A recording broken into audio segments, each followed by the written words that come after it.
Last time on Square Roots, would you commit war crimes just because all your friends were doing it? Well, would you?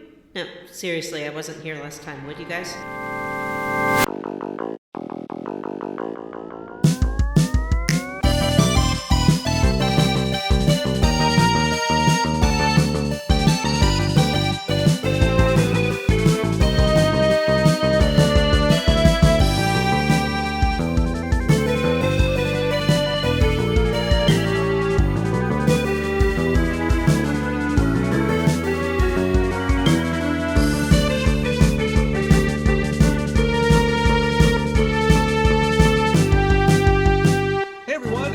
Square Roots, the classic RPG podcast. My name is Jim Banks. I'm joined by Matthew Van Zant. Hey yo, it's me, Matthew Van Zanta. All right, Johnny Liberation Front Brandon. Hey, it's me, Johnny Liberation Front Brandoni. And Vanessa. Hi. And this is a podcast where we play and talk about your favorite classic RPGs, one chunker at a time. This is episode 3 of Tactics Ogre. Does it have another part of the title? Tactics Ogre Reborn is what we're playing. John's playing Let Us Reborn. Cling Together. I think there's another one called The Tears of Lotus, but maybe that's a different game? I don't know. It confuses me. I don't know.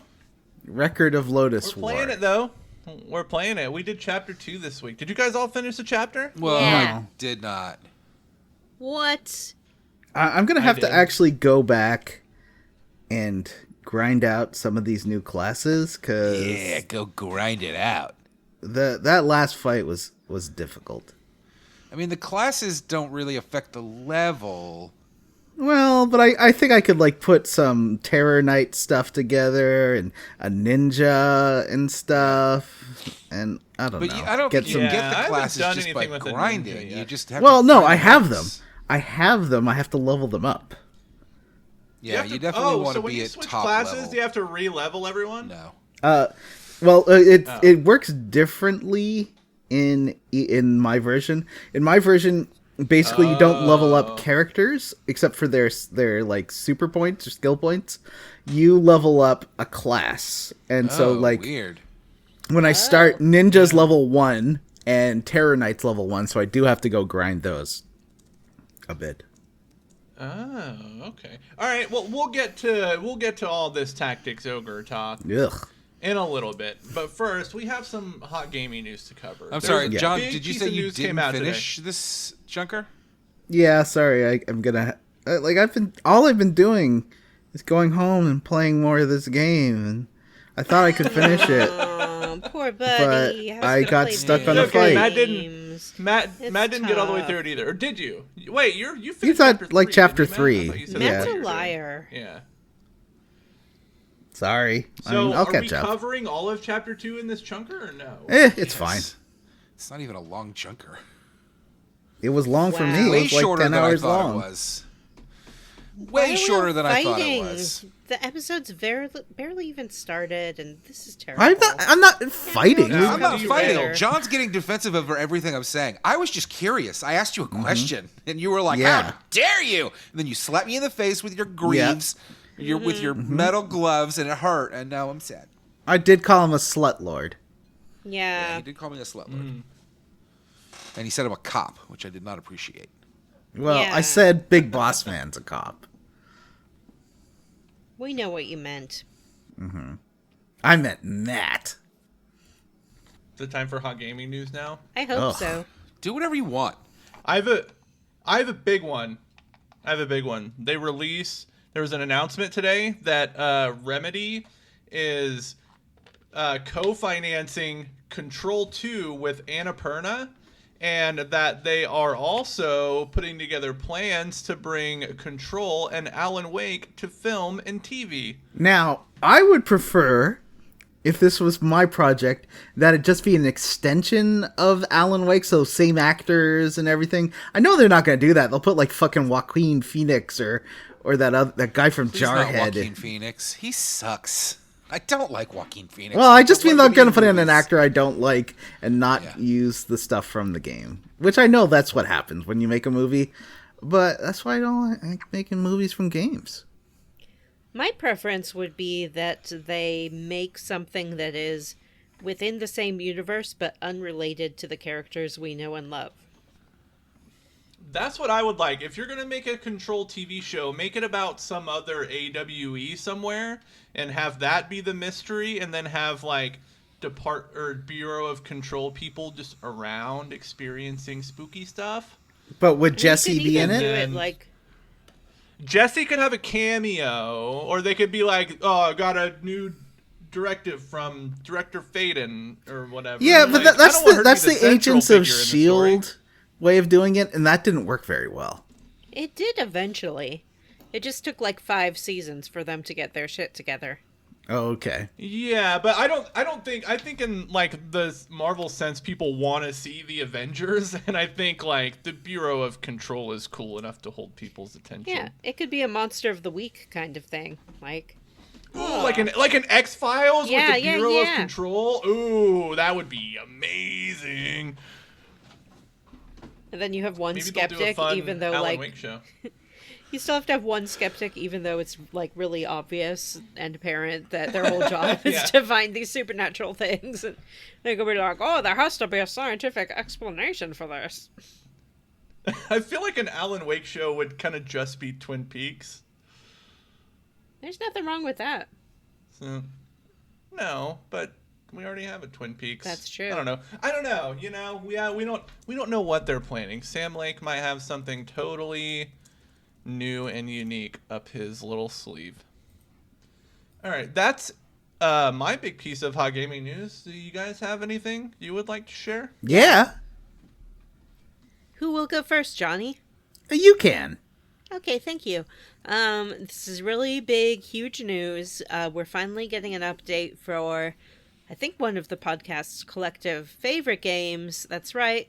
And it's a crossover. It's sort of like we've talked about Kingdom Hearts a lot on this show, and I guess this is the next Kingdom Hearts, because who's that coming to Power Wash Simulator? Oh, get out of my swamp! That's right, it's Shrek. Why do you sound like Ray Romano? Get out of my swamp! I'm Shrek. You gotta power wash my swamp. Oh. Where's my My dog? brother's Come on, get out of my swamp. Everything's covered in rainbows at my swamp. Get out of my swamp. hey kids, where's my donkey?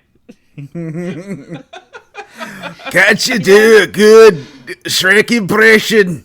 What's wrong with you? Donkey! I'm an ogre. I'm an ogre. I can't remember the wife's name on the Ray Romano show. Deborah. Deborah! Deborah, I'm an ogre. So that's coming to Power Washer Simulator. How the fuck do you power wash a swamp? I think it would You be... think it's like magical creatures getting their like magical creature dust all over, and you have to just make it? Yeah, he more, likes it. like, He less- likes it back muddy and boring, and it's all covered in Yeah. rainbows. I feel like if you did power wash a swamp, it would have some troubling ecological implications. Yes, don't actually power wash a swamp, but in a game, it's okay. Is it, though? Yeah, Or will it have troubling ecological implications? no, it's pretend, Vanessa. Maybe you wrestle with that. Maybe if you choose the evil path, Yeah, you, let the all your evil soap power drain into the washer swamp. Is there ever like a twist where you power wash something and then the like owner comes out and they're like, "Oh no, my beautiful rusted aesthetic." In one of the levels, you go to power wash a van, and when you start power washing it, it morphs into a flying saucer, and you get a little message on your phone that was like, tricked you, we're actually aliens. Wow, what a twist! I know, there's a whole plot in that game. You start out just power washing people's houses and sidewalks and stuff, and then you power wash like a long lost like stone statue in the middle of the desert, and then that makes a volcano almost erupt, and then you have to power wash this huge. Then some time travelers go back in time to tell this ancient civilization about you, and they build a big pyramid in your honor that you have to power wash. And once you power wash the diamond at the top of the period, it shoots a magic laser at this volcano, and it keeps the volcano from erupting. What are you talking about? That's Power Wash Simulator. Yeah, lore. don't you know Power Wash lore? No. Yeah. All right, well. John, did you have some hot gaming I news? did, because there was a Nintendo Direct, and everyone's like, oh, it was boring, and nothing good was announced. And I say, they're all stupid dum-dums, because there was so much great stuff announced. I'm so excited. First, Yakuza Kiwami, a game that 3 out of 4 of us have played, is coming to Switch. Remember Yakuza Kiwami? Mm-mm. Yeah. Yeah, remember with Kiryu and, like, the little girl and the money? And Majima? Yeah. I remember. Am I the Do one you who didn't play it, though? Yes. Well, no, Yeah. Matt didn't play it. So I guess only technically Jim and I played it, because I think you just watched YouTube videos of it. That's right. That's what I did. Yeah. So, now I want you to tell me if this is a hot game or a not game. A naughty game. Hottie game or a naughty game. Okay. Okay. Yakuza Kiwami. Oh, a hot game. Hottie. The remake of Legend of Heroes, Trails in the Sky. And you can all pitch in here. Hot game. Which one Matt? is Trails in the Sky? Is that the first one? Yeah, it's the first one. So it's like a full-blown remake? Yeah, it's the Legend of Heroes, neat. Trails in the Sky, the first. I That's mean, what the buddy, remake's called. those games all have weird names. That's not. Yeah, they that sure does not do. tell me it's the first game, but that's cool. I know that the original is looks more like old Tactics Ogre here than a modern game. Yeah, I think but it's not like that. It's more of a art like RPG. It plays a lot like Grandia. Huh. But this one looks Persona-y almost. Like it's got cel-shaded graphics and it's not 2D. Okay, all the DS games coming to Switch. All the DS Castlevania games. Are you excited? Is it a hottie Yeah. or a naughty? Naughty. I'm excited. Jim. Uh-uh. My only problem with those. Hottie. My only problem with those Game Boy and DS era Castlevania games is that the screens were so small that and they can't really do anything about that. So I find them a little hard to play. But it's cool that they're I love Castlevania. Vanessa says naughty. Finally, we got a release date for Suikoden 1 and 2, March 2025. Whoa. Thought it was gonna be this year. It's not. Nope. There's more than that. Hottie John. or That's the end naughty? of Q1. I guess Naughty. it's naughty because we thought it would be this year. No. Well, I think it was I supposed to be agree. 2 years ago. Capcom Fighting Collection 2. I think Matt and I were both on the hottie side of this one. Hell yes. What's in that, John?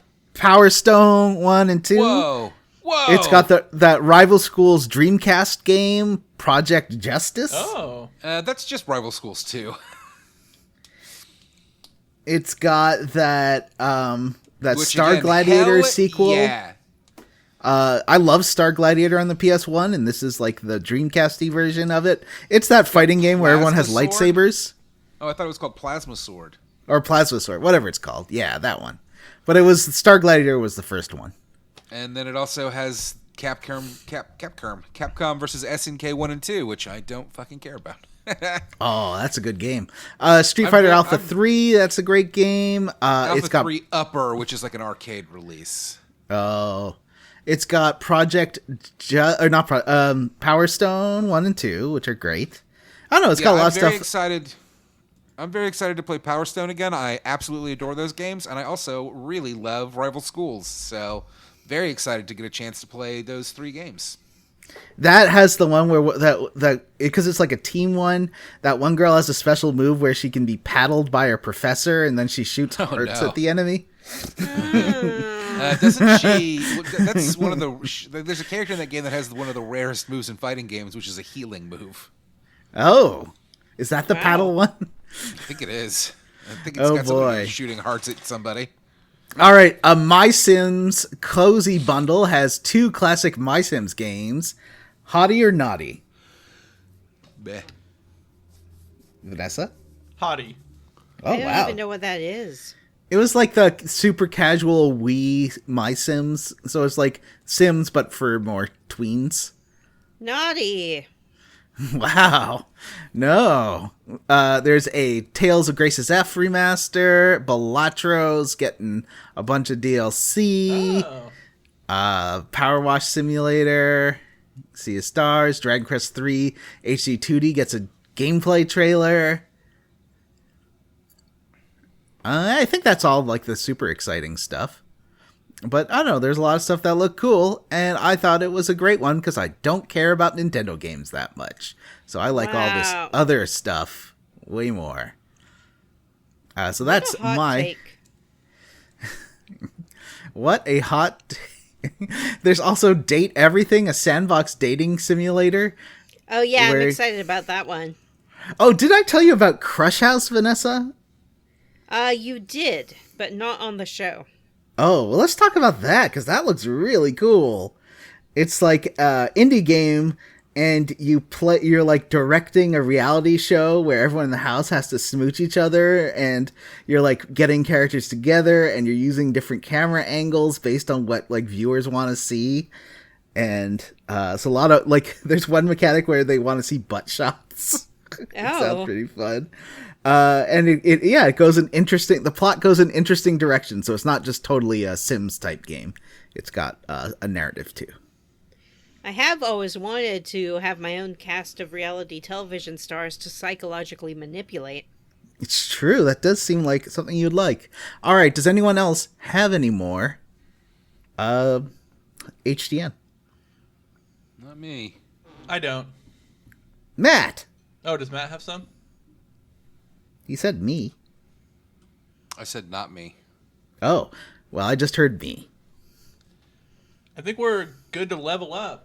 Oh, sweet. John, I want to hear about your level up. All right. How do you feel about poker face? Poker face. I've never seen it. I liked it. Hey, Vanessa, do you like? Have you seen Poker Face? What? Yes. I've told you 18 times I've seen Poker Face. I talked about it on this show during my own level up, and y'all ignored it because you're all like, oh, she's another one of her girl shows. I didn't We don't ignore it. I was care. watching it Nobody too, and we wants to talked about watch it this. together. Oh. Yeah. Shut it. That's right. Zipped. That's what I thought, to be Defeated. fair. See, I'm actually recreating a group, or not a group chat, a private DM where I asked Vanessa if she saw it, and then I just didn't follow up afterwards. It's true. Because I was very intoxicated when I sent that message and then passed out. Yep. And then, like, days later, he would start talking about it again in the other main chat, and I was like, you ghosted me on this Poker Face conversation. That show's great. Wow. Gorgeous. Innovative filming techniques. So basically they had Rian Johnson, who was the creator, wanted to shoot it on film, but they did not want to spend the money on film processing because you have to like ship cans of processed film to one of the 3 photochem plants in the United States, right? And they were shooting out in Nevada, I think. So what they did instead, what the DP did was created a matte box where basically blank film with grain on it rolled in front of the sensor. So it still had that film look. It's really neat. Yeah, it's just a cool idea. That's very interesting. Yeah. And so it's a gorgeous show, though. Like, one of the best shot shows I've ever seen. I am on the 5th episode now. I did root for Chloe Sevigny. So it's like a Columbo alike. In fact, like it has many shots and scenes directly taken from Columbo. And she has...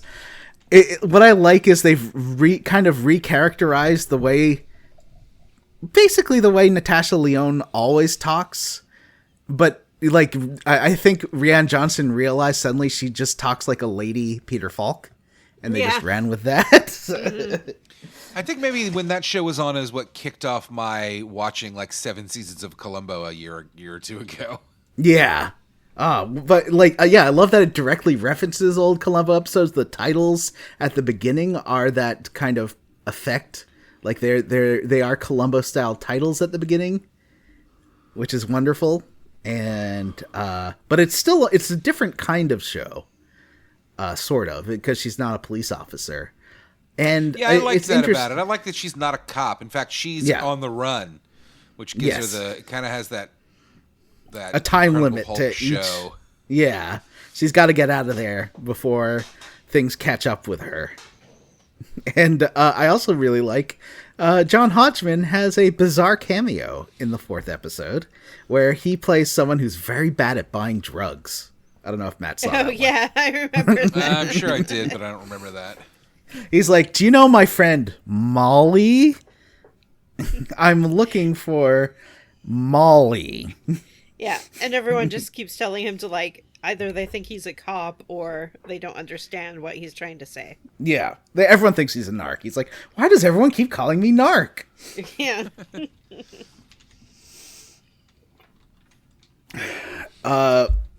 Yeah, I was on the side of Chloe, though. That drummer deserved it. That is an obscene position to take. I liked the comeuppance at the end, though. That was a pretty good comeuppance. Yeah, it was great. Yeah, I'm not going to spoil what happens. But yeah, it's always got really good actors and fun cameos. There's cute bear guys in every episode, which is funny. I like that. Mm-hmm. Even like, okay, and I know that he's a Trumper and he sucks, but a really good performance by Cliffy from Cheers. Oh, I didn't realize he was a Trumper and he sucks. Yeah. Yeah, he's very Just conservative. did a quick glance through the episode list, and I watched through episode 9 of 10. So I watched a lot more than I remember. Oh, okay. I'm at 4. Why don't you do a little follow-up there, Matt, and just finish up the series? Yeah, I should just finish up the last episode because I believe the new season is out or about to come out. Well, I'm Matt, not sure. what did you do when you leveled up? That's not the way anyone has ever introduced that segment. I applaud your innovation, Johnny. Thank you. I was working yesterday, and a lightning bolt hit out in my backyard, so close that it made my fucking hair stand on end, and it fried my router. So did it make your phone death. glow? Your phone glue blue? I swear to God, a blue like spark or something shot off of my phone and hit me in the face. Wow! And now he's got all the powers of a cell phone. Yeah. The My phone internet's was in his plugged brain. in, and I had it in my hand. Anyway, it scared the shit out of me.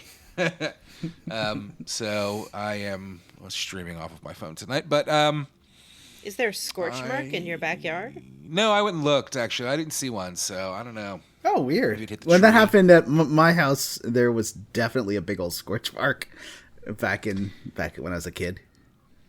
I did go see Alien Romulus. I enjoyed it quite a bit. It was very good. Certainly the 3rd best Alien movie. But Alien 1 and 2 Connor are like go? the best movies ever made. No, I went and saw it by myself. In fact, Connor went and saw Twisters. And since I had to take him, I was like, that's why I went and saw it. I was like, screw it. Like, like, why go home for an hour and then come back? Like, I'll just go see Twisters. Or I'll just go see Alien.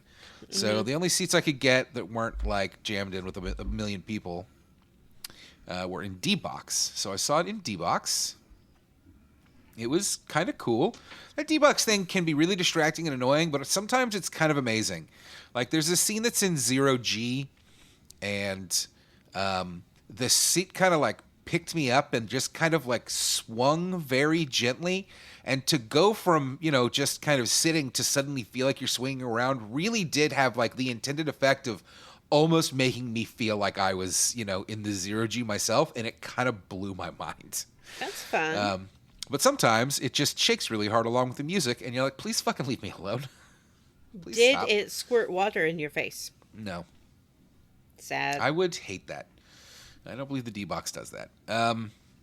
But overall, the movie was really good. I had some complaints that I guess I won't get into here because I don't want to spoil it for anybody. But so yeah, some decisions I didn't care for. But overall, it's a gorgeous movie. That old retro chunky technology, they really made that look fucking amazing. I feel like this was the first Alien movie that had. Well, no, I guess that's not true. So I won't even say that. But yeah, anyway, it was fucking fantastic. I really liked it a lot. I had a few complaints, and some people all have the same complaint, which I agree with. And so if you know what that is, you know. And then I just kind of had an issue with the end, not the very end of the movie or the way it all ended, but just kind of some of the stuff that happened at the end. I found a little bit of a letdown. It wasn't really what I wanted out of an Alien movie. So, and I feel like it's a mistake that a lot of Alien movies make. So I was a little disappointed in that, but overall, really good. But I will say, Jim described it when he got out of it the first time as fucking terrifying, and come on, it's just a fucking Alien movie. Yeah, but Jim's a scaredy boy. Yeah, he is. That's why he likes horror so much, because it has a visceral reaction on him. Them facehuggers look like spiders, and that's enough to send Jim into terror. What? Am I not allowed to say the S word? Why did you just make that face at me, Vanessa? I thought Jim was muted, but it turns out I was the only one who couldn't hear him. Oh. Yeah, no, I said I guess it's cool to pretend like you're not scared when you go see a scary movie. Wow. Anyway, yeah, that's how I leveled up. What about you, Vanessa? Thanks for asking. There's been so much that happened to me. Obviously, I was very busy with the DNC, but there's no need to go into that.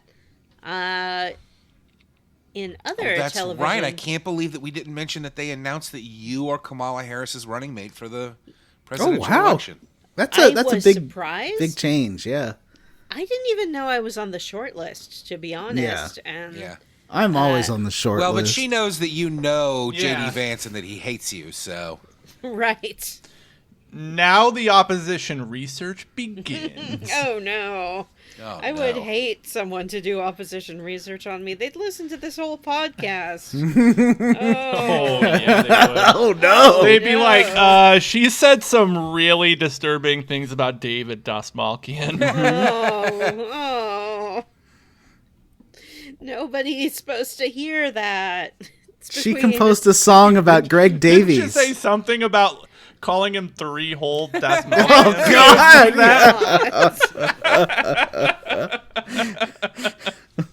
All right. What's the here in Vanessa's notes on her level up, she wrote evil. Vanessa, you don't have to tell the listeners that you're evil. They know. They already know that. Yeah, especially now that I'm running for vice president as the Democrat. Am I right? Whoa. God, gosh darn Democrats. Democrats. Drinking the blood of babies and, I don't know, aborting everything. Oh, they abort the baby after it's born. What an insane thing to say. I know. I mean, honestly. We don't have a word for that, my friend. It's murder. Yeah. I want to talk about television. I want to talk about endings and beginnings. Ending is one of my very favorite shows, Evil. This was a great show. I loved it. It started on CBS and then moved to Paramount Plus. It's really good, and someday I think it will be rediscovered, and people will be like, why weren't we watching this when it was out? It's so good. But, you don't know what you have till it's gone. 5 seasons, right? That feels like a good run for a... It's not enough. It went 4 seasons. And 4 seems short. There's a rumor going around that they're trying to sort of shop around for someone to make 2 more seasons. I've heard that. I bet it's going to come down to whether or not old Marvel calls Mike Coulter and is like, hey, we still like Luke Cage. Yeah. Just don't call the guy that played Iron Fist, please. Yeah. Hey, how about some Luke Cage again? Yeah? Yeah. What was wrong with Iron Fist guy? He was fucking terrible. It's more Iron Fist as a character, I think. Oh, okay. I don't entirely disagree with you, but I will say there were a lot of ways to rehabilitate that character, and instead they just cast the most bland, boring human on Earth. It was terrible, and it was an awful show. I don't think I ever actually watched it. I watched some of the Defenders, maybe That also all was of really it, bad. but I can't remember a thing about it. The only scene I've seen from the Defenders is that scene where they're all fighting in the boardroom, like they're fighting Sigourney Weaver's people, and that Run the Jewels song is playing in the background, and you get lots of cool Luke Cage fighting where he's jumping in front of like bullets for people, and then other people are fighting, like jumping from behind him. It's a good fight scene. I was so excited for that Defenders show, and it really just does not fucking work. Anyway, Vanessa, you were talking about how you're evil and sacrifice babies. Yeah, so it didn't end in a way where it couldn't be continued. That makes sense. They, I think, tried not to make it a completely open-ended ending, but I don't think that any fan of it was really satisfied with how it ended, but that's probably because we don't want it to end in the first place. It's just a really interesting, unique show. It's sort of like, I think someone described it as X-Files if X-Files was a horror show instead of a sci-fi show. And I think that's pretty accurate. I think that's pretty accurate too, yeah. And I loved the main 4 characters so much, and the supporting cast, they were all great. So to fill the little hole in my heart, I started watching a new show on Apple Plus called The Big Door Prize. And I made Jim watch it too. You did. I like it. It's a comedy, sort of. It's a comedy in the way that anything that is under an hour is a comedy. Yeah. I would say it's funny, but it's, it's one of those like a dramedy. A heartfelt dramedy. And it's about a small town that is shaken up when a mysterious sort of video game cabinet arrives, and it tells everybody their life's potential. So you go in, use the cabinet, and it spits out a little card that tells you basically what the peak of your life's potential is. And it's about how... It's basically just kind of like it's either like a personality trait or it's another job. Yeah. Kind of. So it's sort of like, this is who you can be, or one example, without giving away too much, is the school principal gets biker, and she goes out and buys a motorcycle, and... Yeah, blows her retirement on a new Harley Davidson. And a lot of people are saying, oh, this actually was a secret dream of mine my whole life, and I never told anyone, and they're all sort of in awe of the machine. It has kind of a Needful Things vibe, if Needful Things wasn't totally scary, like... Yeah, it's like a less sinister Needful Things. Yeah, it's hard to tell what, if any, motivation the machine itself has. But it doesn't necessarily screw people's lives up, but also doesn't necessarily make them better. So a lot of it is sort of people grappling with the choices they've made in life and how those choices compare to what they get on the card. And it stars everyone's favorite Irish heartthrob, Chris O'Dowd. Whoa. You may know him from the IT Crowd. Ooh. Is that what it's called? It's called that awful dude's show that he ruined by being a shithead. Graham Linehan. Yeah.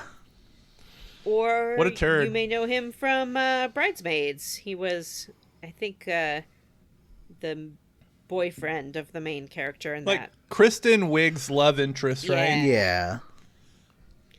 And he's great in it. He is... Matt just did the biggest, it looked like a dog yawning. It is the size of his yawn. I both find this level up incredibly boring, and I'm super tired. Oh, wow. Also, I did a fake yawn a minute ago, and then that did actually make me yawn. Rude. Did I complain when you were leveling up about... What was he leveling up about, Vanessa? Come on. I don't think that you get to make that accusation, Johnny, considering last week I walked away when somebody else was leveling up, and you guys sat around and talked about what did Matt level up about after I had gone first. I knew you went first. I've also been did. playing a. I did. That's great, Jim. Check the tape. Thanks. I've also You been playing a definitely, game. you were the one that figured it out, but it took like a solid 60 I seconds. am leveling up here. yeah, and give my me a level little up credit. Is not I don't that know. I'm you tired guys of this. got I want to into move a on to fight something last else. week. Johnny, what No. did you level up about? No. I'm an I'm sorry, equal Vanessa, I partner in this tease. business venture. Oh, you're I will editing be now? teased, taunted, Burn! or I'm a sub-equal partner in this business venture. I've been playing a game called Harold Halibut. Oh, neat. This game is odd. It is a adventure game. Its main feature, I would say, is how visually arresting it is. It's done with sort of claymation figure capture. Yeah, it's like fully stop motion animated. Yep. Combined with a little bit of CGI enhancement here and there. It looks beautiful. It's very, very slow paced and kind of a difficult play in some ways. It's about people who are trapped underwater on this sort of spaceship that crashed on a watery planet generations ago. And I think that the slow paced nature of it sort of reflects what life is like in this place. You know, it's very looping, it's very lugubrious in a lot of ways. And the main character is this maintenance guy who's he's very endearing. He's just kind But of he's a kind nice... of like the town fuck up. I don't know if I'd say that. He's not like a high-ranking person. But nobody, I think, has anything particularly against him or for him. You know, he's just a guy. I think he's like the town, like, maybe fuck up's too harsh, but like the kind of the town idiot. Like, not that he's like super dumb or anything, but like nobody respects him. Nobody believes they him. don't. Nobody thinks he Yeah. has any capabilities. His job is like cleaning out filters and cleaning muck out of filters. Yeah, and sort of his boss and parental figure condescends to him a little bit, but likes him. You know, it's like, oh, you know, that's just him. How far into the game are you? I don't know, because I think I read it was supposed to be 10 hours long, and I'm sure I've played more than 10 hours of it, so I'm pretty far in, I would say. Oh, that's weird. Some streamer that I was watching played like the first hour of it one day, and the story was interesting enough that it was, you know, it looked good enough that it got me very interested, but not enough to go play it. So I ended up just turning on a Let's Play, like a commentary-free Let's Play, and I watched the whole thing, which I feel like was only like 6 or 7 hours. I don't know. Maybe I'm not counting time accurately in regards to this game. I've just been playing it like an hour or so here and there. I haven't really sat down to hardcore play it, but it's sort of more of an interactive novel kind of game. Yeah. Than a game. It has a little bit of gamification here and there, but it's not its main feature. Yeah, I definitely, for what I watched, thought that the gamification stuff was almost like so cursory as to be like kind of obnoxious, where it's like, come on. Like, Yeah, okay, it now doesn't you really gotta need to hit a be couple there. buttons. All right, great. Let's go back to the story we want to tell you. Yeah. All right, walk around. Okay, now we want to tell you more story. Definitely And is not the type of game that I would want to be playing personally, but very good to watch. Yeah, it's beautiful. So if you're at all interested, maybe watch a Let's Play like Matt did, or if you just need something to do with your hands, you can play it, but you're probably going to get the same experience regardless of what you choose. And that's how I leveled up. I'll be interested to Now- hear your thoughts on the end and the back half of that game, because it gets weird. I don't know how far into it you are, like plot wise. Neither do I. Yeah, and I don't want to give anything away, because it really is a game sort of about discovering what happens next to these characters. So even for the listeners, I don't want them to know very much more than I've already said. It's got a fun cast of characters. Yeah, It's a good game. it is. And now everybody's leveled up, and we're all done. Except for, he's waving. He's waving his little hand. Johnny! All right, so it's actually Flying Ant Day here in Surrey. That's right. Once no. a year, all the ants, drone ants hatch and then like crawl above ground and then cover everything with flying ants. It's pretty cool and it lasts like a day and then they all die after they fuck. That sounds That disgusting. sounds really fucking gross. It's like your cicadas, but it's once a year. Oh boy. But cicadas make cool sounds. Yeah, these don't really do anything except like crawl. They're bad at flying. They just kind of like stumble around and like fly into things.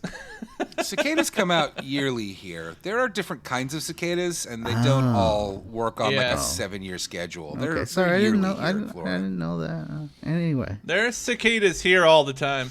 I thought that but- they were on like schedules, but not all cicadas are timed to each other. Ooh, I think there's different. I think there are that's- different kinds of cicadas, and some have like 7-year cycles, and some have like 1-year cycles.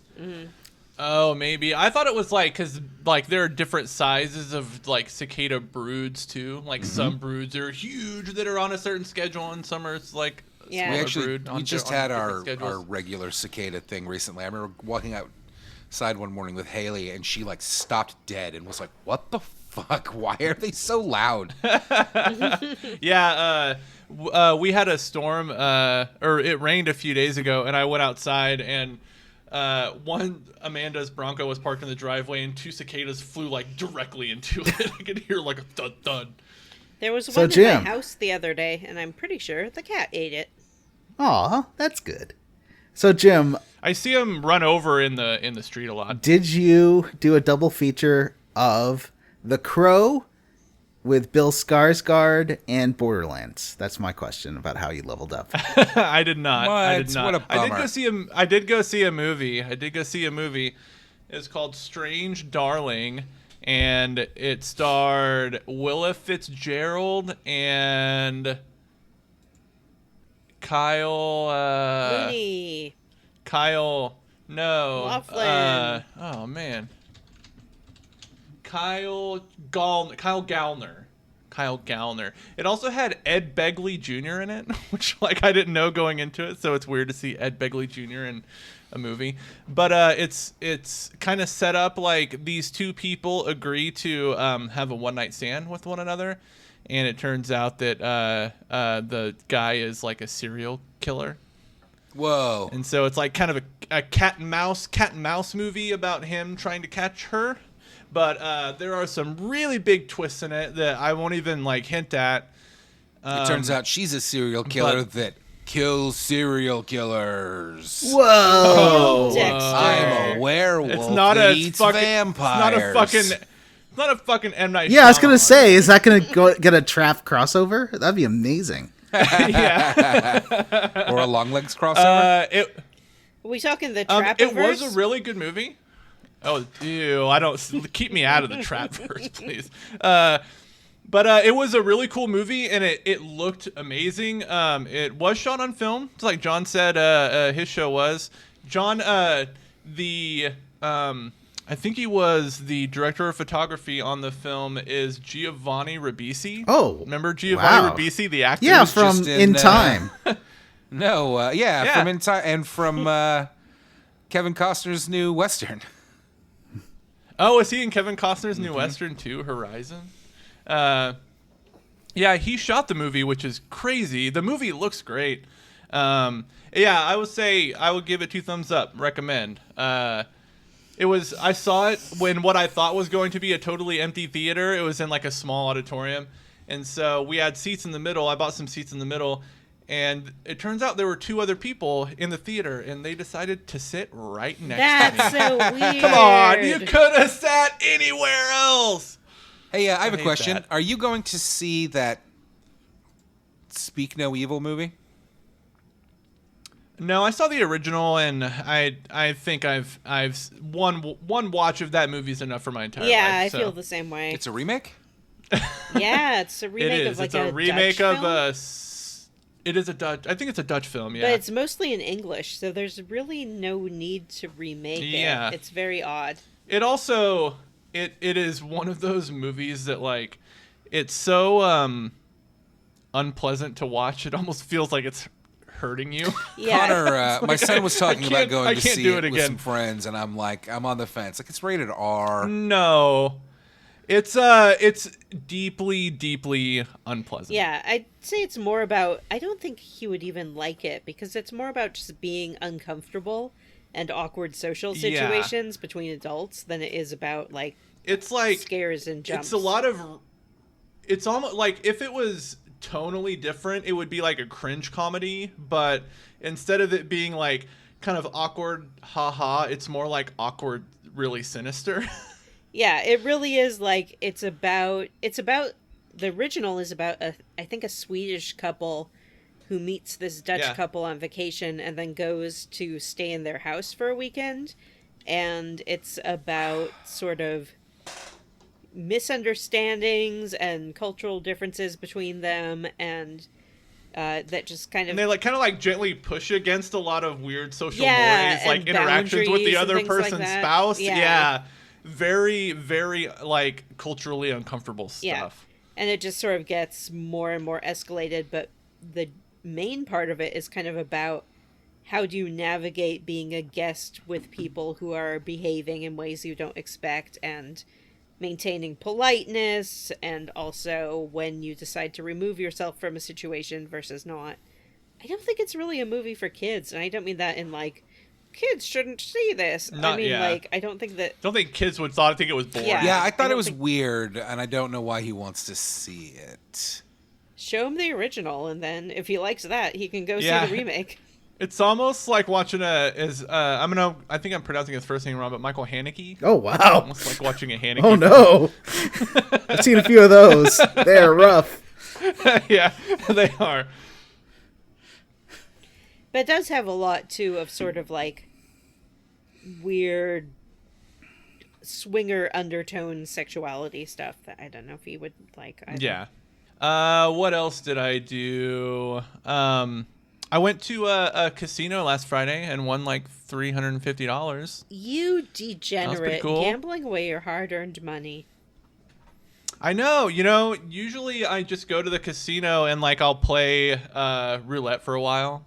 And this time I was like, I'm going to try slot machines. I've never really been a slot machine guy, but Amanda and I sat down in some slot machines, and this one just kept like giving me free games over. I think I got like 48 free games out Wow. of it. And like every time I got a free game, it kept giving me money. So I just kept doing that until I had enough money that I was like, I think that's enough. Mm-hmm. And then I stopped. What's crazy, I don't know if I told you guys this, but we were on our way out and Amanda had lost like $60 or $80 or something. And we were on our way out and she's like, I'm going to play this for like another couple minutes, like maybe 1 or 2 pulls. And on the second pull, she won $250. Wow. I was like, what? And I was like, okay, now we're done. I think it's all. Oh, I bought a new PC. It's not here yet, but I'm excited for that. And I bought a couple new monitors to go with it, so I'm excited about that too. I'm surprised by this purchase. I didn't even know you wanted one. Yeah, I've been wanting a more powerful PC for a minute, because there's just a lot of stuff like I think I would do more with my PC if it could handle it, like play newer games and do VR stuff and maybe do some capture card stuff if I wanted to be like Johnny and make cool videos. So I was like, I kind of want to experiment with some of that stuff, so decided to just splurge for a new PC. And I'm excited. I've never had like a gaming desktop before. They're awesome. Like ever. They are my favorite. Yeah, so I'm excited. I'm excited for that. Awesome for nerds. Yeah, who want to get into MMOs. I mean, you can play an maybe I'll MMO World on of Warcraft. a laptop. Usually they're Yeah, built I guess for these days you laptops. can. Jim wants Yeah. to play some strategy Yeah. games. Mouse and keyboard only. Yeah. I am getting better at the mouse and keyboard thing. I used to be really bad at it. How can you be bad at using a mouse okay. and keyboard? I don't understand. Cause like W forward with W. Yeah, WASD. He doesn't like the WASD. It's funny. It's always surprised Yeah. me that like some sort of like gaming accessory has never come out to like replace the keyboard side of that, because the mouse is fantastic for gaming. But I agree that the keyboard Yeah. is awkward, and I have always wondered what like when which it's never really happened, I guess, when somebody was going to put out just a smaller version that's maybe a little better like suited for your hand, for like one hand to rest on all the time. Yeah, there was the Phantom board, which sort of did what you're talking about. I think Razer had something like that too. And also now there's analog keyboards with analog WASDs. I don't know what that means. What does that mean? Oh, really? Like they're pressure sensitive. So like there's an analog stick? No, it's just like, the more you push down, the faster you go. Oh. Oh, okay. Kind of like the adaptive triggers on the PS5 controller. Yeah. Okay. Well, that's cool. Oh, also, I saw on Twitter, it was one of those Wario 64 announcements that the PSVR 2 PC adapter was back in stock on Amazon. So I immediately went on Amazon and bought one. So I'm gonna be enjoying some sweet VR with my PSVR 2 on Steam. Like next week. All right, time for the quest log. Oh wait, do we want to plug our streams? Obviously, plug away. Yeah. We do a weekly stream on Wednesday nights on YouTube. We usually jump online about 7 p.m. Central, 8 Eastern-ish. John and Jim and Matt play a game on YouTube and chat with our viewers in the YouTube chat. And it's super fun. Come check it out. Last week I said that I don't think the game that we're playing really matters that much, and several people in the Facebook group were like, right. Yep, nobody cares what you idiots are playing. It's mostly just it's kind of just hanging out while we watch someone play a video game. Yeah. Hey, and we have a last vote up right Sunday- now that will be over by the time this episode comes out on what game I will be playing once Johnny finishes Phantasy Star 1. I think last I looked, this morning maybe, Illusion of Gaia had slightly taken the lead over Terranigma, and Secret of Evermore and Beyond Oasis are also in the running. So, too late for you to vote when you hear this episode, but we'll know next week what I'll be playing. And I'm excited. It'll be something I've never played before. Yeah. Well, I mean, I played Secret of Evermore. And Now that I think about it, it is kind of just like hanging out with your buds while one of them plays a video game, and that's kind of a lot of what I did in high school. It's pretty Maybe fun. that's why I like It's it kind so of become much. the highlight of my week. I Yeah. really enjoy. Yeah. It's the interactivity with the viewers is really fun. It's nice being able to chat with people, and honestly, I think a lot of our viewers are really funny, and so I do get a lot of good laughs out of the chat, and we learn information, and it's a fucking good time. hey, Yeah, we had a great interaction with a Russian bot last night. That was cool. Right. We And got our last first Sunday- bot. last Sunday we did a special little surprise where Jim and I streamed a game. What? That's right, we did. We streamed an entire game from front to back. Yeah, 5 hours of it. The Spooky Hotel game. Yeah. Yep. We did Spooky Hotel game. The Devil in The Me. Devil in Me, which is up on the YouTube. If someone wants to watch that on replay, it's pretty fun, I think. You know what? I was busy on Sunday. Yeah, I if watched you- the whole if thing you- on Monday. I really enjoyed it. Yeah, if you don't know what The Devil in Me is, it's a Dark Pictures game. Vanessa and I played it co-op, where you essentially control different characters in this scenario where somebody's trying to murder them in a big scary murder house, and your goal is to kind of solve the mystery of what's going on, but mostly make the right choices and QTEs and make sure your characters don't die. Oh man. Vanessa and I did a pretty good job. No, Good job. not at We all. were doing Keeping really well everybody- for a while. Not only did you get most of the characters killed, but on top of that, you Not the failed dog. to, in any way, shape, or form, like expose who the killer was. So by the time your playthrough ended, everybody was dead, and you had no idea what had happened. It was fucking awful. It was funny, But and it was really fun to fun. watch. Yeah. And particularly the last bit. Yeah. The big finale. on the boat. Yeah. God, that Oh, was the finale on that the was boat. delightful.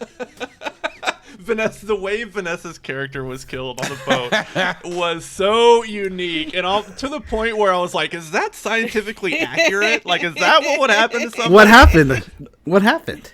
The killer picked up like an O2 tank, and it got busted open at the valve, so it was like shooting out pressure, and then he stabbed Vanessa's character with it.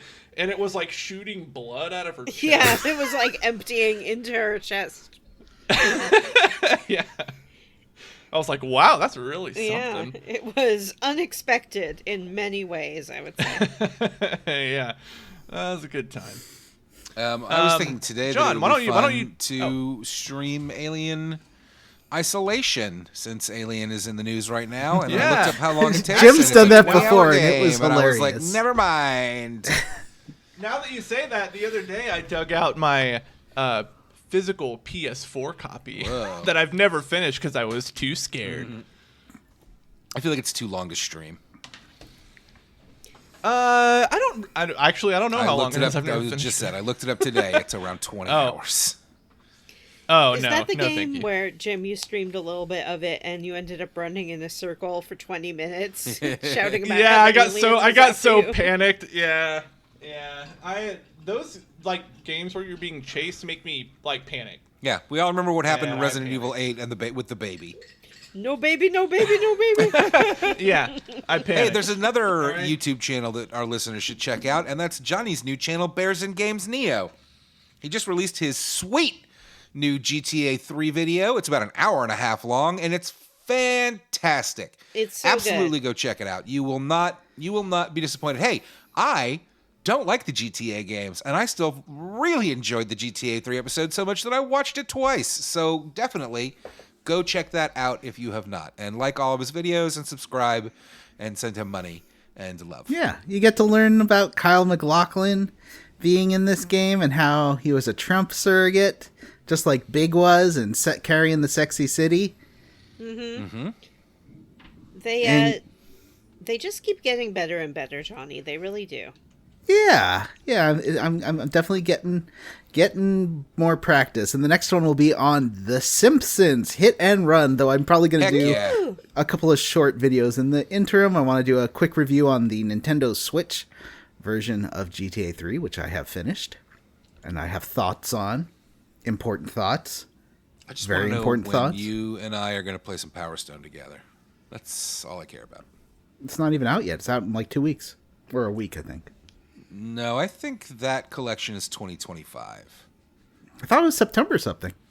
Marvel versus the Marvel collection is out in a couple of weeks. Is that right? Okay. Yes. Okay. All right then. Also very excited for that. Yeah, me too. I'm gonna get both. Anyway, how about we move on to the world of Valeria? Which does sound like a treatment for an STI, like a medication you have for. May cause hemorrhoids and heart attacks. So 3 weeks have passed since the end of the last episode. If you recall, we burned a town. Or we didn't burn a town, but it burned anyway. Vanessa, I didn't You burn weren't any here last town, so I week. killed it. I killed everyone right. in the town. what did you end up doing in Balma Musa? Well, I was offered the option of committing a war crime or not, and I chose the not option. Okay, so you got the evil vice. Yes, I did, and I adore him. His sprite goes from normal-looking guy to, like, psycho face so quickly. Yeah. And he goes from your best friend to, like, I'm gonna kill you, and your sister, and everyone you love, and all these people in this town. It's like, it is a 180 and a half, which is I don't a know if little that's... bit more know. towards normal. I think it was more of an 80 because he was already like really riding the line of being a little piece of shit. I was not That's shocked true. by his turn. Though Johnny says since Johnny chose to commit war crimes, that Vice refuses and is the good guy basically. Yeah, Wow, he's so with the just a he's with the contrarian. the alternate Johnny got rebellion. a portrait Rebellion change 2? for denim. Yeah, Oh, I think I did. that's very interesting. Well, honestly, that makes me respect Vice a little bit less because he's just trying to be contrarian. And Yeah, come on, yeah, we he's don't need Contrarian, that. yeah. Yeah. He's like every Ron Paul supporter I ever knew. So, 3 And weeks have every passed. choice I make seems to make my sister angrier and angrier. Yeah, yep. That I feel like is going to happen no matter what path you go down here is that Katua fucking hates everything you do. It's Oh, basically wow. it honestly it really kind of aggravates me because and it's I think it's a good example of some of the less good writing in this game. Katua, her whole deal is that you are presented with an option, and no matter what you choose, she doesn't like it, and then she kind of gets mad at you because you won't do what she wants. But To the same point with that Vice, she's right? like, I mean, they both have that. I guess that's true, but Vice is like your antagonist, whereas Katua is like supposed to be your sister and like your, beloved sibling, and you like want. She's constantly like, I want to stay with Denim and keep him safe, and I love Denim, but then anytime you're and we're gonna hit a point here in a minute where she's got some like bad opinions, and it's like, how dare you not do what I want? And I was like, fuck off. That's what I thought too. When psycho. are you like talking about the pirate thing? No, the stuff with the archer. All right, we'll get there. So, she just 3 seems weeks of- really inconsistent too, because she starts as a freedom fighter like them, and then sort of immediately goes into we shouldn't fight for anything. And I mean, I think even at the very beginning of the game, in like the first cutscene, Vice and Denim want to attack the Dark Knights, and Kachu was like, "Why are we doing this?" And doesn't want to do it. she just wants to stay home, and I respect that. So 3 weeks have passed, and we open with Ravnus from last week. She is bedridden. She was shot by Vice, and she starts off by telling us that she's heard of another culling in Galgastan. And then she and Denim talk a bit about like the means being more important than the ends, and like let's not go down this dark path that the Duke and Vice and all these people are on, and then she dies. I feel like I don't know who this character is. Is that possible? She really has not had a huge part. But no, it's not possible. Oh, was she like the knight who was kind of Yes. nice? Okay, Yeah. I do know who she is. I'll just say, like, right off the bat, I do not, will not, and cannot remember the names of anyone in this game. Okay. So later on, we leave. I don't remember where we were, but we leave and we go to Port Alliston, and Denim and Katua kind of argue. They're talking about everything that's happened. Katua wants to run away, but Denim's like, "No, we can't do that. We have to avenge our father." Then Canopus shows up, and he tells us that the price on Denim's head has gone up. That's right. Denim has been blamed for the massacre at Balmamusa. What a bunch of bullshit. How is it politically advantageous to blame I Denim don't know. for it? It doesn't Like, make everybody- sense. The whole It idea kind of doesn't. about Why that not same like? thing. Why not just make it? Why not just go with the original plan and blame it on the They on do. the Bakram or whatever? They blame the Galgastani for it, but they claim that That's right. Denim was a traitor for the Galgastani. Oh, okay. So they're just like associating him with the Galgastani. Canopus shows up, and I just said that, sorry. He tells us that the Wallister are massing for a fight against the Galgastani, but he's heard that Lancelot, the good one, is at Tynemouth Hill, and we decide to go visit him because we're hoping that he'll help us out, and we want to break through the Wallister line. I don't really know what that means. But as they leave, Denim is confronted by an archer named Aracel. She wants to kill him because of what he supposedly did at Baba Musa. And they Fair kind enough. of argue at that, with Denim trying to convince her that he didn't do it. If you have Donatello in your party, he also tries to convince Aracel that Denim is innocent, that the Duke is the bad guy, but she's just not believing it. But Johnny So did do it, right? Yeah, so this fight was more like Donatello being like, "Oh God, what did we do? I'm so sorry." Because she's like, "My brother couldn't. He already had an injured leg and tried to crawl away, and they murdered him." And I'm like, "Yeah, well, sometimes you gotta break some eggs, lady." We at least on the non-monster side, which again, Vanessa, I don't know if you heard this. we are you and I and Jim are playing the Chaos Path, and Johnny is playing the Lawful Path. Mm-hmm. This is madness. How can slaughtering innocent people be lawful and not slaughtering them be chaotic? Well, it's I a guess it feudal all depends system, on the and doing what leadership your you lord have. says is what's lawful, and not doing what your Right. lord says and betraying him is chaotic. It's very complicated. But we do let RSL leave. In fact, Denham tells her where we're going. He's like, listen, I didn't do this, and here's where I'm going if you want to keep hunting me down. But she's like, I'll fucking kill you. You'll regret this. So we head to the Freya Baum Aqueduct, where we run into Zapan, a barbarian leader of a mercenary group who is, I believe, a Johnny boyfriend. He's a Johnny boyfriend and also a unrepentant sexual harasser. Yep. Wait. Yep. He is? Yep. Here's a bit of 100%. dialogue that I copied straight from the script. He says, "Wahaha!" He's talking about Katua, who insults him. He says, "Wahaha! A comely maid with a curdled tongue. I approve. Don't worry, little lass. You'll be spared. You alone. A man grows lonely so far from God. home." Ha ha! Oh, no. No, I didn't get that Wow. at all. So that's cool. We I guess beat he's him on your and he side in your flees. game, right, Johnny? So he's just like, how do you do? I'm a gentleman. May I Yeah. take you out for 3 dates before making any sort of insinuation? If that you I are might kiss you?" interested, I don't want to pressure you. No, I only run into him later on like Pirate Island, and he's being attacked by a bunch of pirates. And he doesn't hit on anyone at all.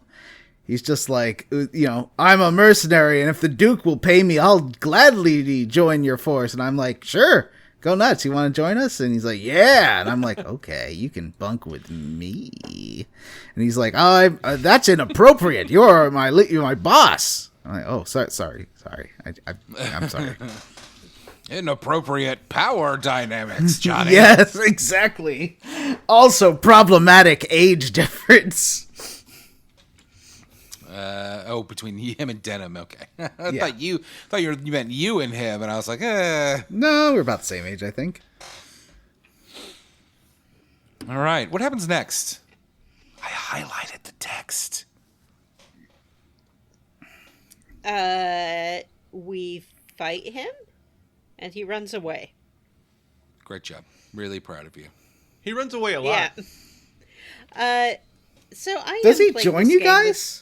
Because he joins me, like, after the first fight. We become besties. Heck no, he runs. No, he gets a much more hilarious fate. He's like my best unit. Oh, really? Yeah. Yeah, Well, he no, is. Canopy is still Canopus. Sorry, is my Oh yeah, he's the best. Can. yeah. So I'm playing this game with the power of Andraste, which means that the enemy units all start with 1 hit point in the battles. And for battles like this one and the last one where the character runs away when they're injured, that means that the battle starts, I take 1 action, which is usually using like a boon of speed or something like that, and then they run away. They're like, oh, we can't handle this. No, run away. And I think it's delightful. I like it too. The only problem is... But some... Yeah. Like this Zapan guy, when you fight him the first time, it like, as soon as it's his turn, if he's like the first one to go, the battle's over. Yeah. Like, nobody even else gets a chance to do anything. It gets to his turn, and then it's like, oh, we're Yeah, done. I'm over I want this. to be honest with you guys. That sounds shitty. Like, why are you bothering That's pretty why funny. bother playing this game? Just watch the It's cutscenes on not YouTube. You know, when you- every battle. I learned in this chunker that if you turn all your characters to AI control, the only time you really have to do anything in the game is when you're moving from one area to the other.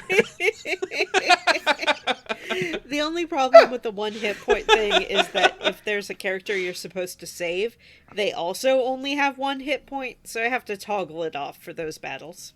And for battles where they don't pretty run funny. away, Matt, you still have to fight everyone. You just have to fight each of them Yeah. 1 time. Yeah. That's why I like that Wendigo spell, because it can hit like 3 to 4 people in one turn. It's pretty great. Or the Cragfall one does the same thing. If there's people like standing in a square, you do the Cragfall, it like hits all of them. Yes, that's how area of effect spells work. We're just, Yeah, but this one's called Cragfall. you know, Matt, some people play for the gameplay and some people play for the story, and Jim and I are story players, and there's nothing wrong with that. It sucks that Cragfall is not a area of effect spell in mine. It's an indirect versus direct or missile spell. So basically, a lot of my spells in my version, they work just like arrows, and if someone's in between you or there's like a obstacle in between, it won't hit. But indirect spells will just automatically hit. So there is a use to the indirect spells, but they usually take more MP and do a little less damage, so it's frustrating. You kind of want to stick to missile spells, but then you have to arrange your casters like archers. But also archers are much better than casters, and the strategy guides all recommend just using your mages mostly for debuffs instead of attack. I mean, I do that anyway because the indirect spells don't do much damage. Even the direct spells don't do as much damage as just a fucking slap with a sword or an axe. So I really don't bother. I keep an enchantress around to stun and poison people, which hits. The hit rate is bad. I mentioned this already in another episode, but the hit rate is not great. But when you stun somebody, it is great, and the poison really fucking hurts them. Is that a dark spell or like an earth spell? Yes. Yeah, it's a dark spell. Dark. Okay. They're all of the debuffs are dark spells. Okay. Oh, interesting. No, misery is fire. Don't waste your fucking time. Misery is fire. I haven't seen that one. That one reduces damage dealt. Like, so it reduces the attack potential. It's useful. But that could just be in my version. Again, there are version differences. I'm not going to read this whole episode. So if somebody wants to read the highlighted text, man, Nat does not. Like 4 minutes Nat ago, does not like it being his choice. He's like, I have to write notes. I have to read things. I just don't want to be the only person talking. But we all. Jim and Vanessa basically aren't playing the game, and you're playing a different version of the game. So it ends up with me talking for a straight hour. I mostly understood what happened. So there's a really good fight right around here, so basically on the evil path. Leonard says, okay, you guys are gonna like play a distraction. You're gonna go to the port city and attack people there. It's gonna be awesome. And that will draw away some of the Burkani troops, Bakram troops.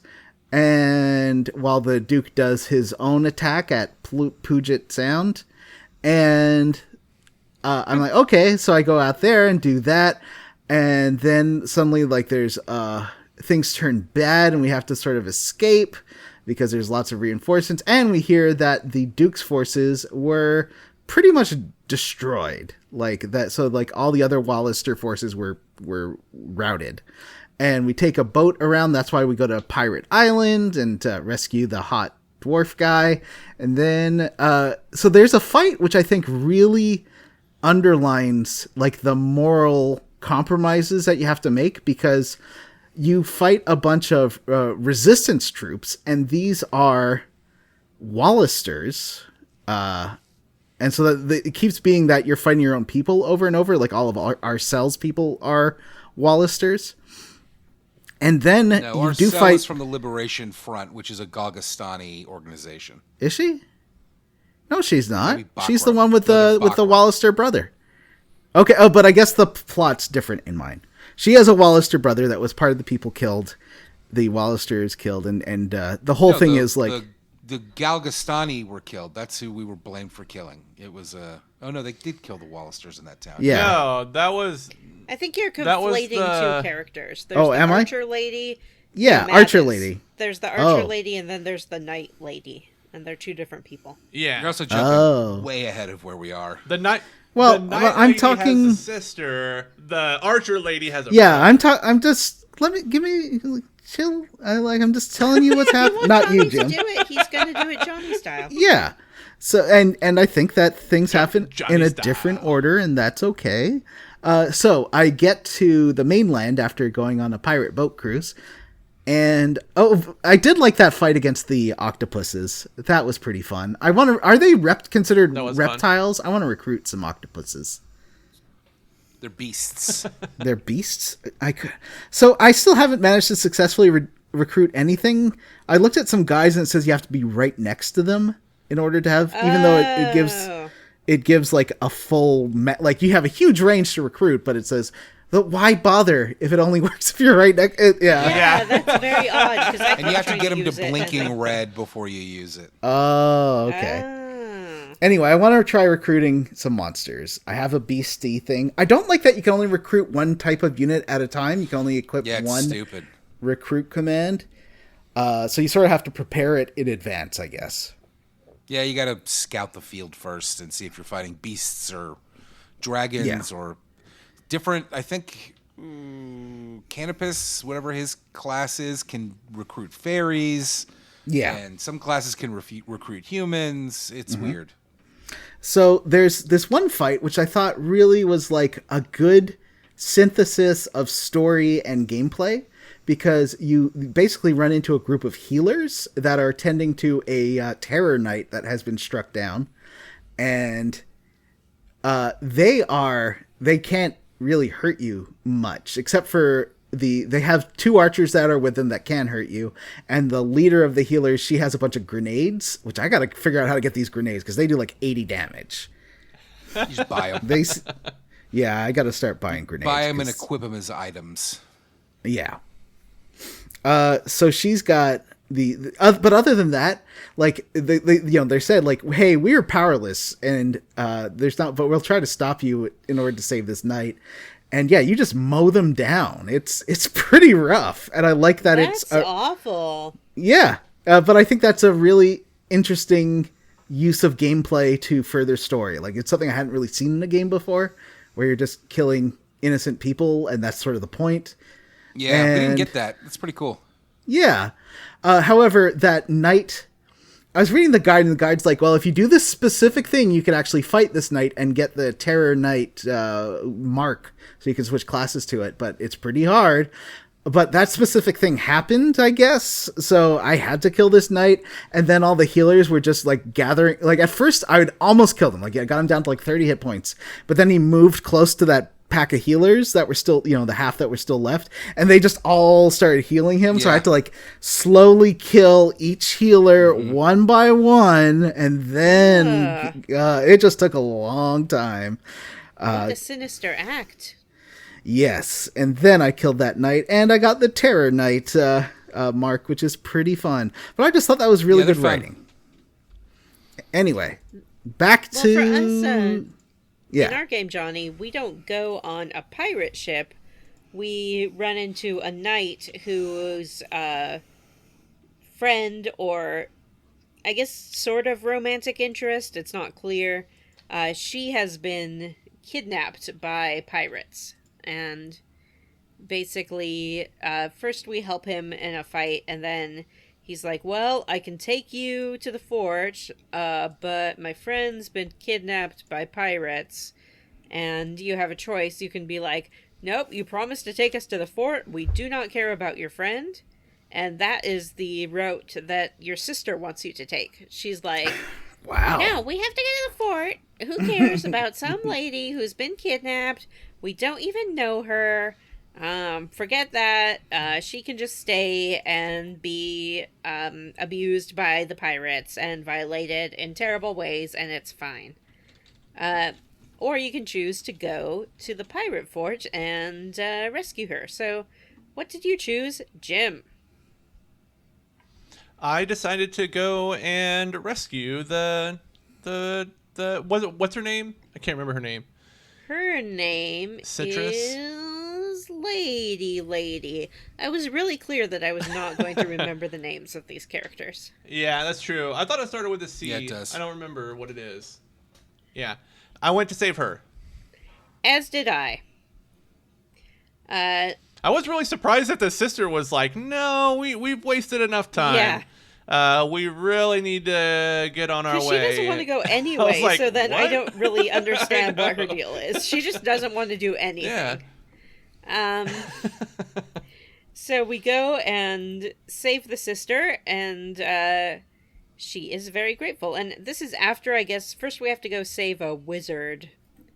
of some sort. Yeah, I like running into wizards. Yeah. So we go save the wizard and kill the pirate king, and then we have to go kill his wife, who has the sister. And when we kill her and she's dying, she goes, "My love, where are you? Your wife and child are coming for you." Which I guess means she was pregnant. There are maybe I need to read the fucking Warren report, but a couple characters in the game so far have referred to something called the wheel. Yeah. Which seems to be like karma or something Fate, having to something do like with that. like life and death. Yeah. They said the wheel comes around. Before that lady died, she said the wheel has come around. I was like, oh. Yep.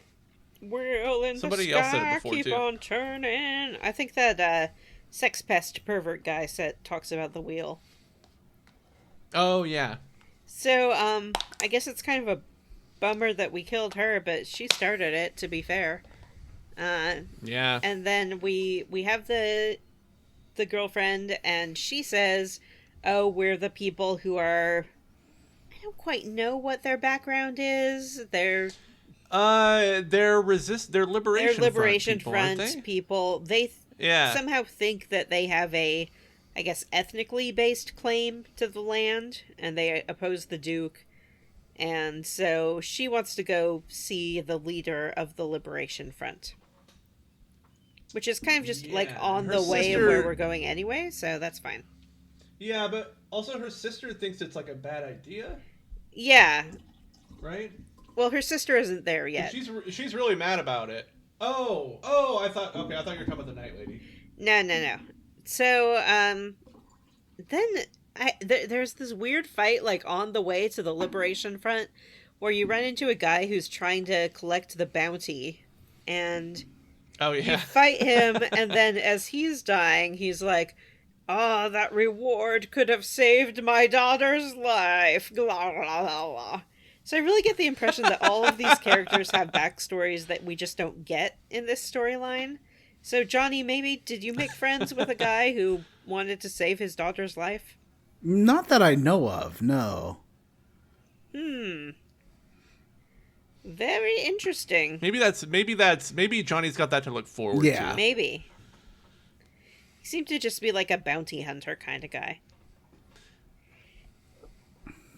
So then we're on to the... Yeah, he's just a poor guy who needs a bounty. Yeah, he's just a poor guy who needs a bounty. So then we are on to the fortress, where we meet Sira, who is the commander of the Liberation Front.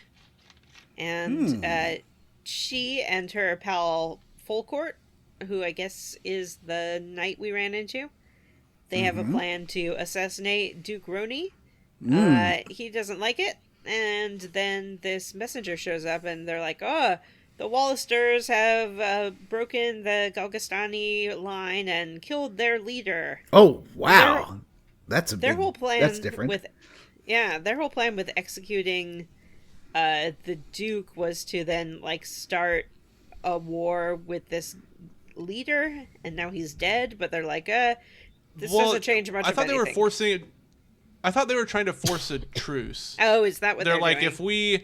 if we eliminate this faction here, then this one will get propped up, and they'll have forces equal to this other. I don't remember which ones that they talk about, but they're like, this one will finally have an army big enough to counter this one, and they won't want to go to war, so they'll come up with like an arms treaty or whatever. And her sister is like, "You suck. Like, this plan is crappy. And how can we, like, be doing all this shady dealing and say that we're the good guys?" Her reaction was similar to mine, because I was like, that's a lot of stuff that you think is going to happen, but you don't know is going to happen. Yeah. And that's exactly what her sister said was, that's a lot of ifs and whens in that Yeah. reasoning you just said. And also, like, it's really not morally cool, and how can we say that we're better than the Duke if we're just kind of doing the same shit that he does? And her sister's like, "You don't get it, you're dumb." And then her little sister is like, "Well, I can't be a part of this."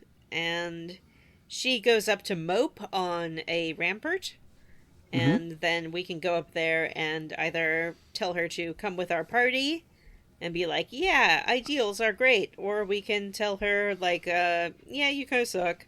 And I accidentally did that the first time I was going through, and her response was like, wow, I thought that you, like, believed in all of this idealistic stuff, and you're like, oh, I changed my mind. So for me, I got I had a little meeting with Duke Ronway after Pirate Times, and he's like, okay, here's the plan. So we got pushed back by the Galgastani. That sucks. But we can, you know what, we're both like off kilter, so what we're going to do is we're going to talk to the Dark Brotherhood Knights, like Ipachi Lancelot, and it's going to be great because we're going to recruit them, and the other guy, Leonas, is like, hey, this is a terrible plan. What are you talking about?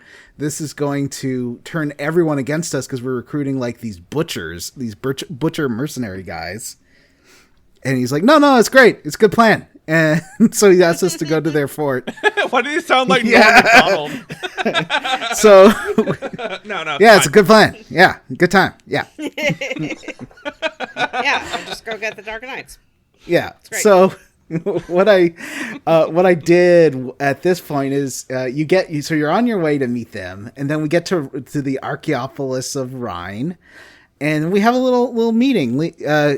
I think that I'm going to meet with one of those Dark Brotherhood guys, but instead I meet with Leonas. He's like, hey, I just want to talk to you in private for a bit. You know, the Duke's Leonard, sorry. You know the Duke sucks, right? And you're like, yeah. And he's like, the reason that we lost that battle is because of the Duke's terrible planning. Like, he didn't wait for your diversion to draw away troops. And you're like, yeah. So, I was thinking we could assassinate the Duke and then make you the figurehead leader of this movement, which would be amazing. What do you think about that? And you have two choices. You can say, that's a bad idea. I don't want to be the leader.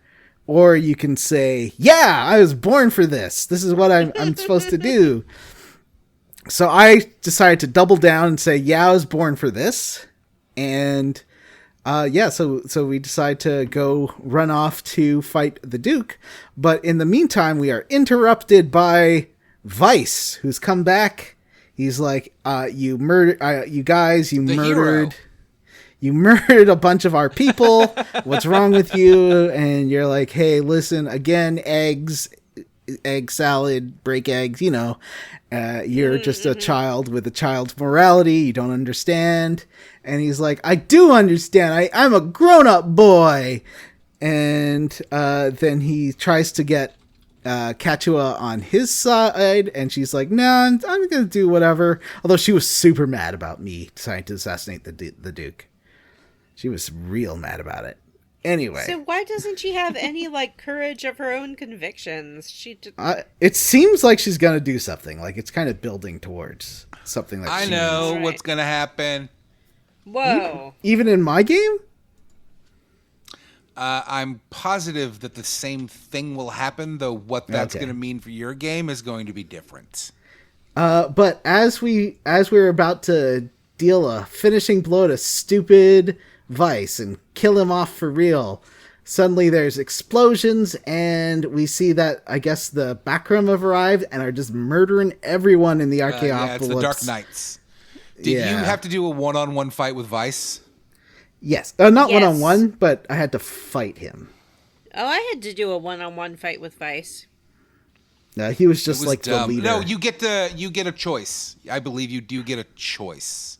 Oh, okay. to either He was one-on-one there, fight him and or fight Arcel him was with your there. And Arcel was also mad again.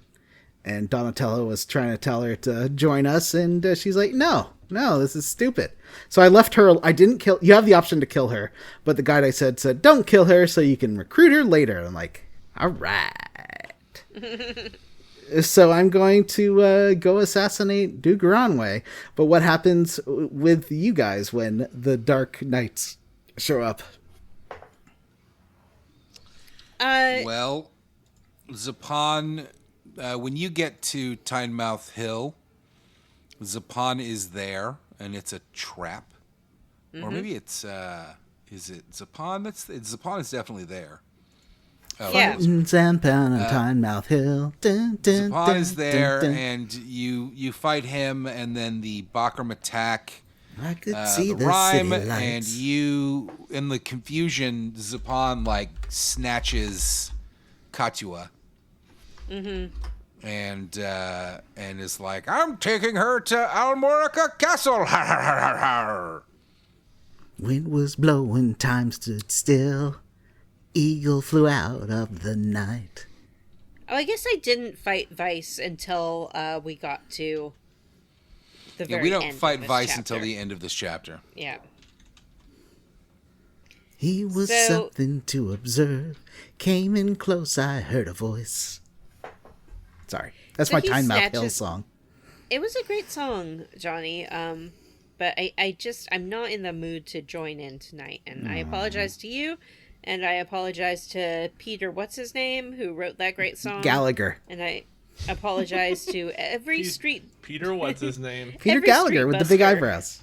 Yeah, Pete Gallagher with the big eyebrows, and every street busker everywhere who always sings that song because it's like easy to play on the guitar, I guess.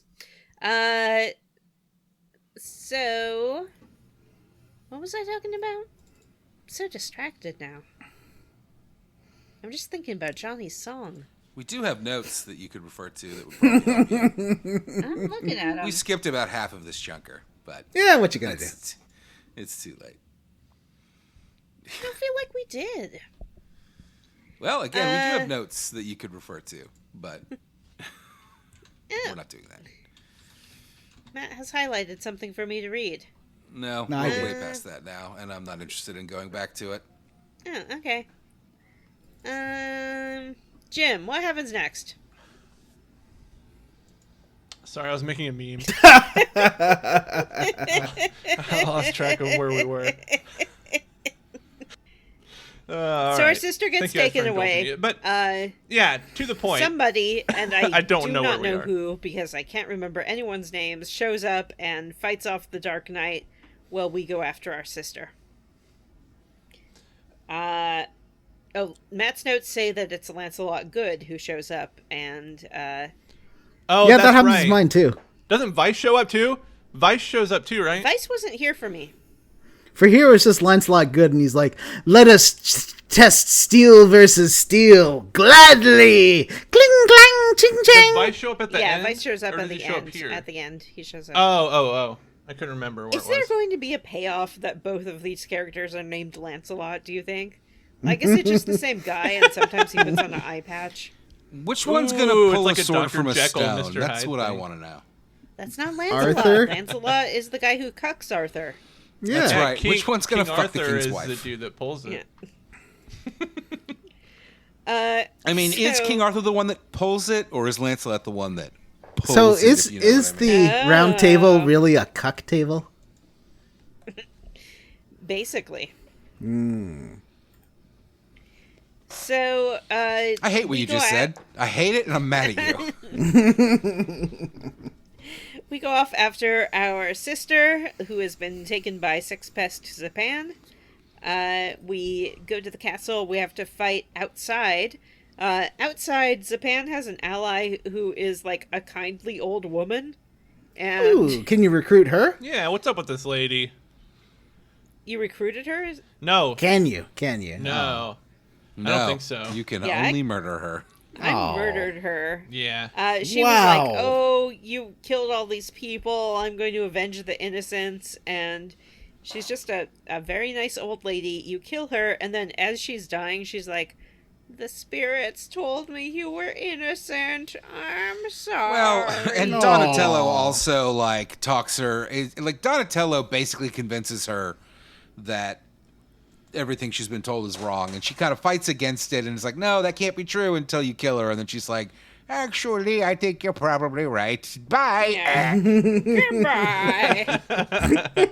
I didn't. Ouch. She was so unimportant to everything that was going on that I didn't even include her in the fucking notes. I Aw. assumed that she would be like someone in Johnny's game who becomes an important party member. Maybe I just haven't Well, met her you can yet. save Bayan, the mage from earlier, that Fulcrum wanted to save, which I fucked up and he died, and then I restarted it and did it again, and he died again, and I was like, well, that's fate. I'm not doing this again. That's what happened to me with the Archer. She died in that second battle, and I was like, I'm not restarting. She's just dead. No, I recruited her, but Archers suck, so like I don't use her. I don't care.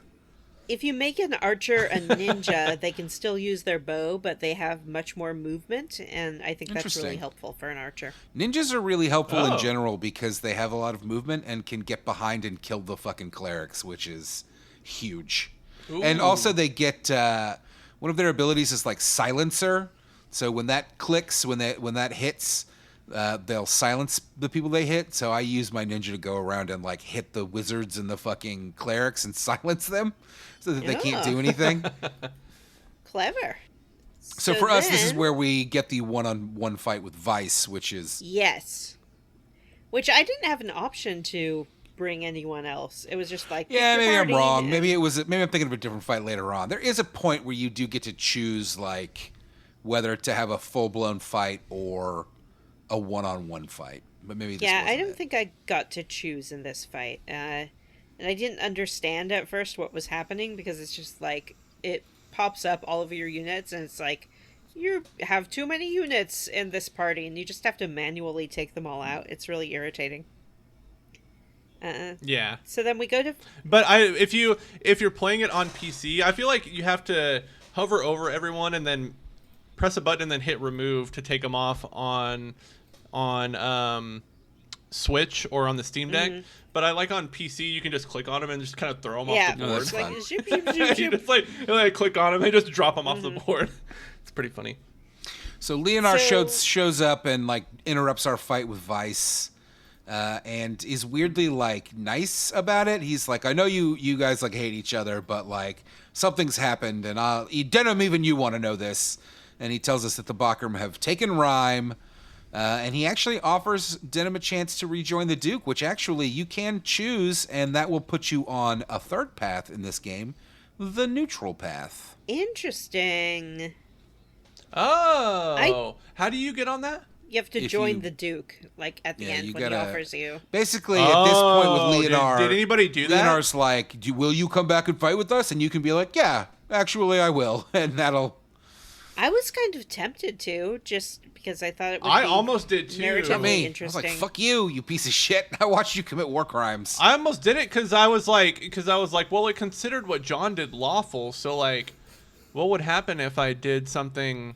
I just wondered like what the implications of that were. Like what I kind of thought it would put me on John's I think you path. get a second chance to do this. So next time somebody asks you it's something, its own, it's its own path. It's a third way. Oh wow! I thought it was just gonna like course correct me to what John was on, like what John. I wonder what Vice does if you do that though. He really seems to fucking hate your guts. He also is weirdly obsessed with Katua. Yeah. Every time he shows up and talks to Katua, he's like fucking. He's weird about her, and I don't like it. It makes me uncomfortable. Maybe he just has a crush on her. He does. He clearly is fucking in love with her, and he like really resents Denim because he wants Katua to like give him the attention she gives Denim, but she's not interested in doing that. She's more interested in being a cold asshole to fucking Denim all the time. You can't be jealous of a dude's sister, though. That's weird. If you choose to save Aracel, when you run into her the second time, she's being attacked by Galgastani forces, and Katua will straight up just be like, fuck this, leave this idiot. Like, I hate her guts, and I hope she dies. And it's bizarre. It's bizarre to me. Katua sucks. She definitely has some issues, and I really think it's a writing problem. It's like, just like, what do women do? Oh, they nag. Let's make her and they're also character.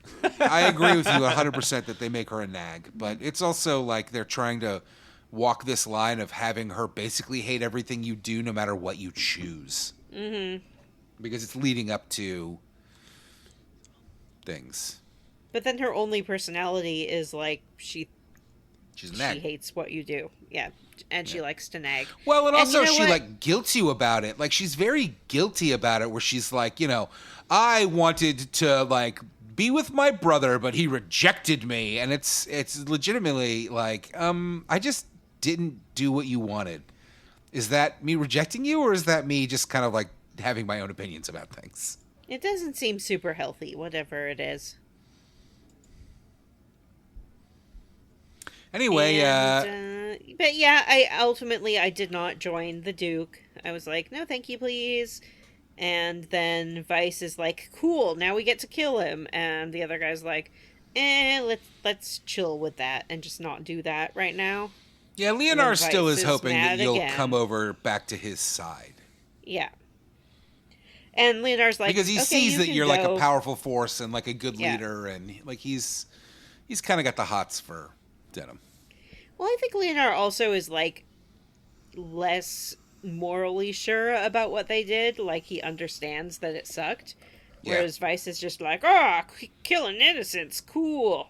I like Yeah, it. yeah. We mentioned that last week that you get like a cutaway to Ronway explaining to Leonard what he's gonna do, what he wants him to do, and Leonard is clearly conflicted about it. He doesn't want to do it, but he's one of those like Law and Order types. It's like, okay, well, I don't have a choice. You're the boss, so Yep. even though I hate this and I don't want to do it, I'll do it.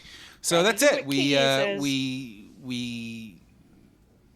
They leave and we rescue Kachua, and that's it.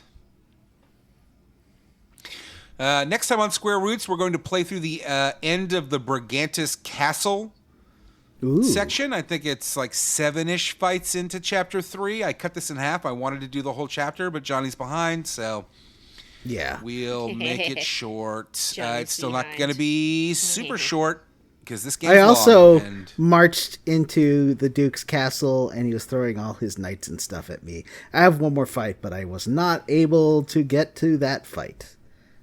yeah, I did notice when I was looking at the guides that the lawful path is longer Yeah. here by like 4 or 5 fights. Like Wow. there's quite a bit more. Oh wow. Yeah. Though it's weird because the guides seem to only list like fights, but don't list the stuff in between, which also take for fucking ever. Yeah. I don't like that the chapters end and then go immediately into another fight. Like it goes chapter 2 end, chapter 3 opening, cutscene, and then fight. Like they don't cut to the world map so you can save. I didn't like that. Well, that's it for this week of Square Roots, and now is the part of the show where we discuss what we're squarely against. Who I wants want to kick go us off? first. Me. Go ahead. I'm squarely against Zapan. Zapan's whole deal is wanting to be a sex pest and harassing your sister, and it's not cool, it's not funny, it's not fun, and it's not cute. I knew when I saw him that he was a Johnny boyfriend, so I was rooting for him for Johnny's sake, but I'm sorry, Johnny, I just can't back Zapan and his life choices. Do better, Zapan.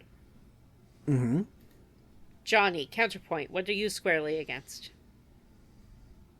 I am roundly, Roundly for sex pests. No, because, in my version, he's like, I think one of the most important things when interacting with people you find attractive is understanding body autonomy and consent. JK. He just hasn't had the chance to be a sex pest, so I've just been calling him my cute dwarfy guy. But there is a... I think that fight against the healers was just a really great combination of story and gameplay in a thoughtful way that I liked, and I want to see more stuff like that in this game. I'll go sorry. next.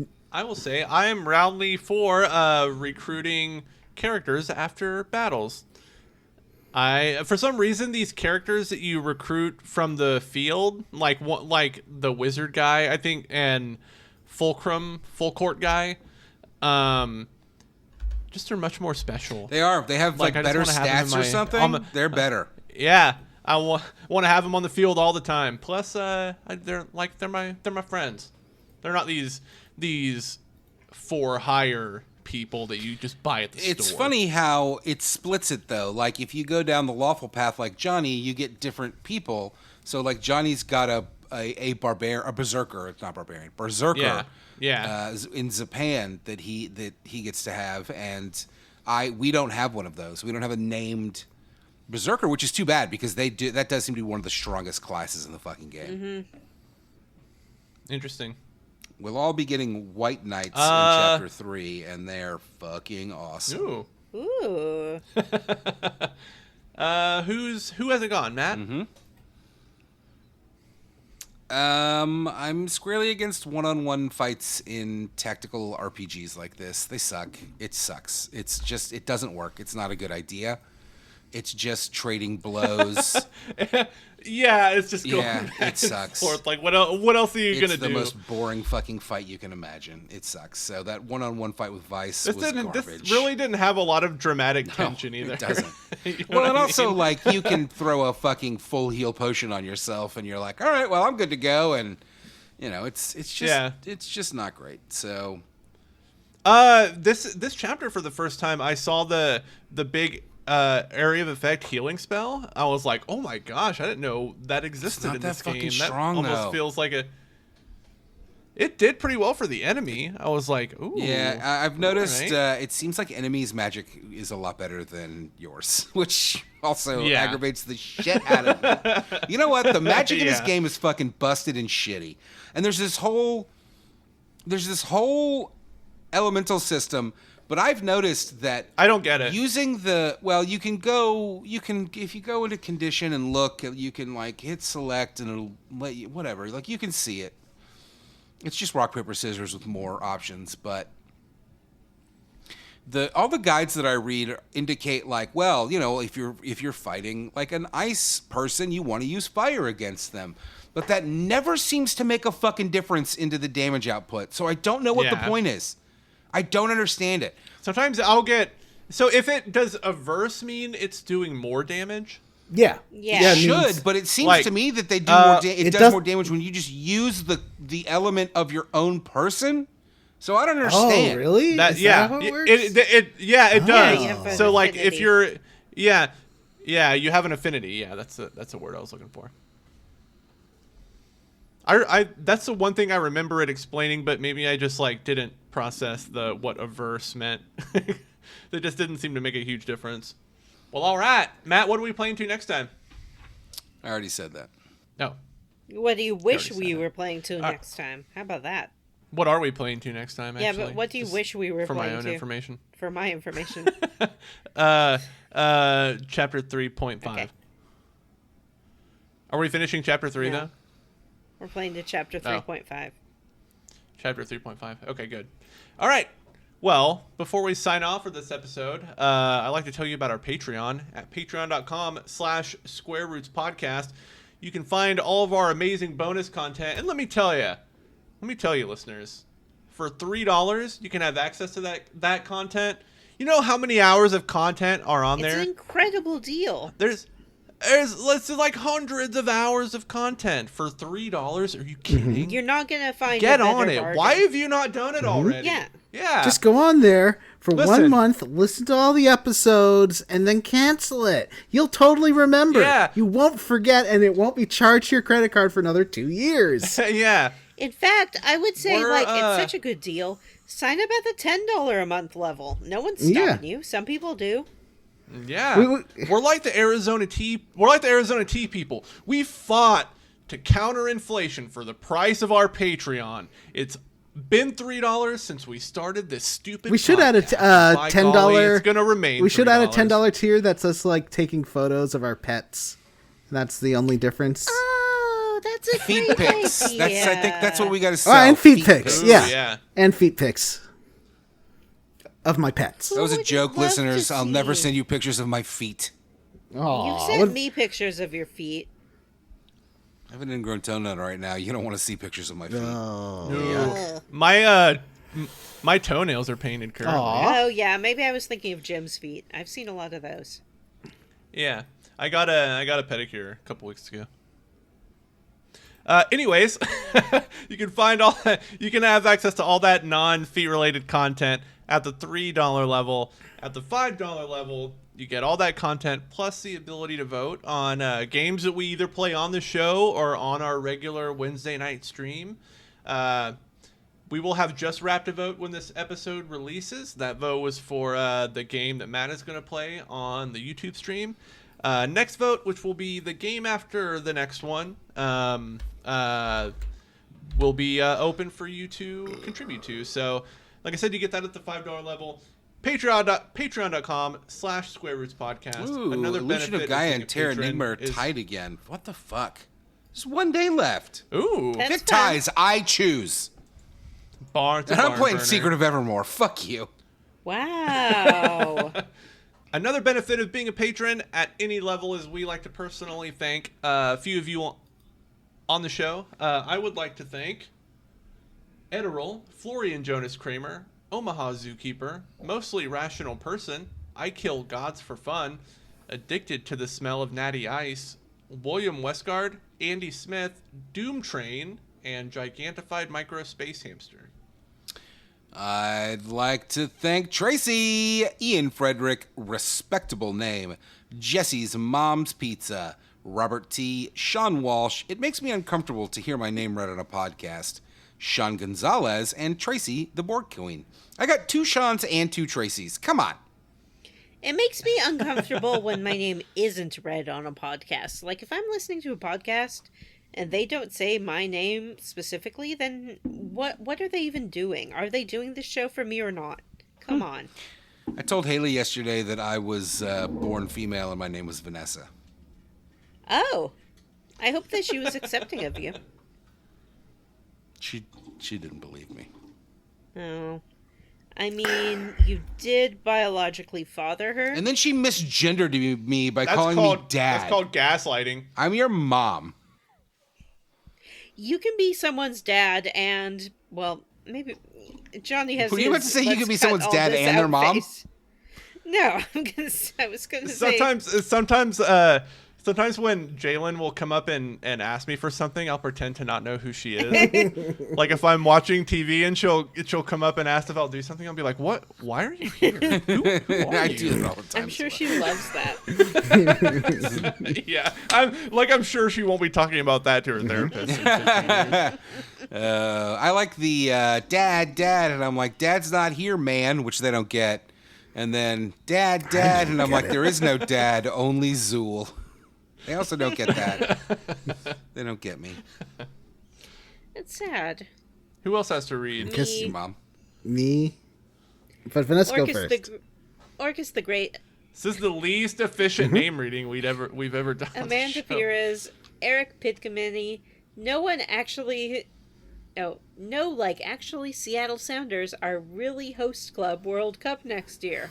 I don't think that's true. I don't know. I mean, I've been following some Seattle sports news. No, Vanessa, you get in trouble every time you talk about Seattle sports. All I'm Oh saying man, Vanessa, is, the Rays were playing the Mariners this week, and I saw my favorite Rays player, Randy Arozarena, who was traded to the Mariners, playing for the Mariners, and it legitimately broke my fucking heart. Fuck you and your fucking baseball team. well, Matt, they might be really down and out at the moment, but they've fired their manager and they've brought in as their new manager all-star pitcher Dan Wilson, one of the all-time greats. They're also getting Edgar Martinez in there as a batting coach, so I think they're really going to turn it around. The Mariners' problem... Are you making this No, up? I'm not. I saw an Mariners' article problem- about Rays Mariners game. You make fun of Matt and I all the time when we talk about Shut up, sports, I and respect you're like this so talking. much. This is the best thing that's ever happened on this podcast. They got a Hall of Fame. You know what? pitcher. Jim's canceled. Like, who are you? I'm taking over control of this Zoom chat and I'm kicking you out. What is going You're on? out. You're done. I love this. Keep talking, Vanessa. Wilson is really respected. He's known as being a very intellectual pitcher, and he was the pitcher in their 2001 series, which also Jim, introduced pitching is like Ichiro chess, and to if you don't know that, American you're an baseball. idiot. And Edgar Martinez was part of the team then as well. He was Mariners' designated hitter for years. Also a successful restaurateur in the Seattle area. That's your Edgar Martinez fun fact. Safeco really has, I think, not. I'm sorry, it's not called Safeco Field anymore. That's just the hint of a longtime fan here. But the Mariners' home stadium isn't very friendly to runs. It's more of a pitcher-friendly stadium. It's hard to get the ball out into the stands. And I think because of that, the Mariners have suffered in some ways because they have the power. They just can't really utilize it at home in the same way they can on the road. So if Dan Wilson, who is familiar with the stadium, can kind of get them thinking more. She's reading an article. That we've hit the point now where I can see I'm reading nothing. Her eyes moving left and right. I'm reading nothing. You took all this time to memorize these facts for a fucking bit on the show, and you still haven't played Alan Wake 2. That's ever happened on this show. Look, I'll look at the ceiling so you can tell I'm not reading anything. I just think that if they can put the ball where they want to and keep it in play inside the field, they still have the opportunity to get a lot of runs. Damn, it's out of batteries. That's what Ichiro was really known for. His ability to sort of surgically place the ball, especially in that same field, so it can be done. I saw an article the other day about one of the Rays Mariners games that was like basically the same team played each other, but on different opposite ends of the country. Yep. Hey, but you know what? Maybe small someday market teams. You know, we got to do what we got to do. Mariners and Rays will go up against each other, and won't that be a glorious day? It happened last week. Well, no, I mean like in a playoff. No. Yeah, and the Rays will win, obviously. You guys can't swipe our best players and then pretend like you're anything but a knockoff of our great organization. Players? You know who started with the Mariners? Alex Rodriguez. You ever heard of him? Come on, I know the pain of a swipe. The Yankees swipe everybody. It's like, it's not even worth talking about. It wasn't the Yankees who went to Texas first, and then he went to New York. Well, it's the same thing. All right, Johnny, do you have some names to read? Oh, what? Who? Me? Oh, yeah, I do. Let me see. So, where's that article? Here. Okay. Wake Up Call, Make It Hat Ben, David Green, Chris Sasaki, Brian Pitt, David Pascal, Ogre, you glad I didn't say banana? Chad Wilson, David Arnold, Cerulean, and Wedgecoon. All right. Well, that's it for this episode of Square Roots. If you'd like to send us an email to have read on the air, we're at squarerootspodcast@gmail.com. Come see us at our Facebook group, the Square Roots Podcast Group for smart, cool, very attractive people, or find us on Blue Sky at squarerootspod.bsky.social. And please rate, review, and subscribe. You can rate, review, and subscribe on Apple Podcasts, which used to be called iTunes. You can do it on your Downcast, on your Podcast Addict. You can do it on Ghana. You can do it on Spotify you can't rate, but you can at least subscribe to us. And yeah, everybody subscribe to us on Spotify, please. It'll make me happy. And then I'll be like, yay, we're high ranked among video game podcasts on Spotify. Thanks, Spotify. Yay! Thanks to Stephen Morris for our Square Roots theme. You can find Stephen on YouTube. Links in the show notes. Farts! All right, for Square Roots, I'm Jim Banks. I'm the Tampa Bay Rays. I'm Matthew McConaughey. And I'm Big Slubba. Big Slubber? Big Slubba. Yep. Just cut it there. That's the title of the episode. I'm Big Slubba. Bye, Big Slubba. Have a good night. Bye. Bye. Big Slubba. I was trying to say Big Slugger.